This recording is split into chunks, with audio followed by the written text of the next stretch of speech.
Hello dear student, welcome. तो जो तुम्हारा एग्जाम में 20 मार्क का ऑब्जेक्टिव आएगा वो कैसे डिस्कस करते हैं, राइट। कभी कभी मतलब बहुत हार्ड भी आता है, इजी भी आता है। तो इधर आओ स्टार्ट करते हैं। Dash is the statement send by consignor to consignee. तो जो स्टेटमेंट कंजाइनर कंजाइनी को देता है उसको बोलते हैं प्रोफॉर्मा इनवॉइस। ओके, याद करना है। कंजाइनर जेठालाल, कंजाइनी सुंदरलाल। अच्छा खासा सम सॉल्व करते हो। बिल रिसीवेबल डिसऑनर, जो बिल था वो डिसऑनर हो गया तो कौन सा साइड आएगा? डेबिट साइड में आता है, राइट। और बिल पेबल किधर आएगा? क्रेडिट साइड में आएगा। डिसऑनर मतलब धोखा दे दिया।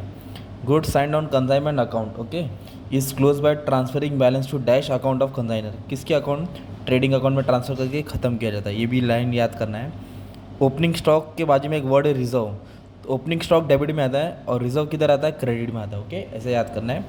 What is prepared in single entry to find out credit purchase.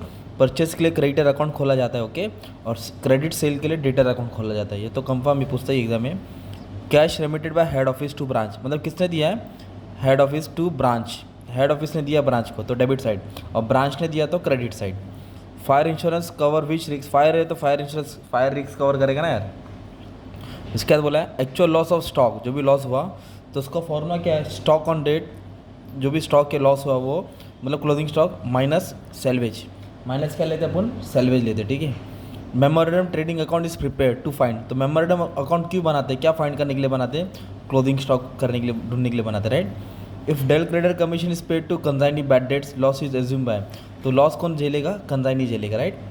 In calculating fire insurance claim, है ना, फायर इंश्योरेंस जो भी होता है claim under valuation of stock need to brought to, कौन से प्राइस में? कॉस्ट प्राइस में निकाला जाता है, right. Goods which are slow moving. Slow moving को बोलते हैं एबनॉर्मल गुड्स। क्या बोलते हैं? Abnormal goods. तो ये तुम्हारा हो गया ऑब्जेक्टिव। सही से ट्रू और फॉल्स भी आएगा, अच्छे से ध्यान दो।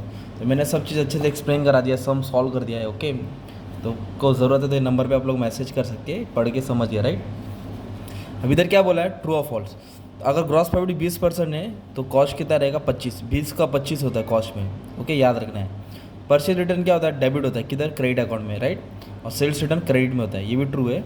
Consignee prepares consignment account, false. Consignment account consignee नहीं बनाता, कंजाइनर बनाता है, ओके, फॉल्स है। Debtor account showed opening balance to debit side, yes. Debtor क्या शो करेगा? ओपनिंग बैलेंस डेबिट साइड में, और क्रेडिटर क्रेडिट साइड में शो करेगा। To find out credit sale debtor account is open, yes, ये तो right, अभी डिस्कस किया था। Bill receiver dishonour credit side आता है क्रेडिटर की, false, okay, debit side. Creditor में नहीं आता है, डेबिट डेटर अकाउंट में आता है। पेमेंट टू क्रेडिटर मतलब जो भी हमने क्रेडिटर को पे किया है, can be certain from cash bank account, yes, cash account खोल के ये भी ढूंढ सकते हो, okay. Average clause is applicable in case of under insurance, yes, true है। Stock on consignment belongs to consignor, yes, ये भी ट्रू है। Account sale is send by consignor to the consignee, false. Account sale कौन भेजता है? Consignee भेजता है। Statement affair मतलब इनकम्प्लीट रिकॉर्ड में, सिंगल एंट्री में complete record are converted into incomplete record, false. Incomplete को कंप्लीट में करते हैं। Insurer gets compensation less than amount of policy in case of full insurance, false. Less than नहीं मिलता है, पूरा अमाउंट मिलेगा फुल इंश्योरेंस कराएगा तो। ये ऑब्जेक्टिव हो गया, राइट। एग्जाम में तुमको शॉर्ट नोट्स भी आएगा, क्या आएगा? Short notes. तो अच्छा खासा इसका एक्सप्लेनेशन भी मैंने अपलोड कर दिया है, तुमको ढूंढना पड़ेगा। और बस इतना ही बोलने का था, ठीक है। चलो, all the best for exam. Thank you very much.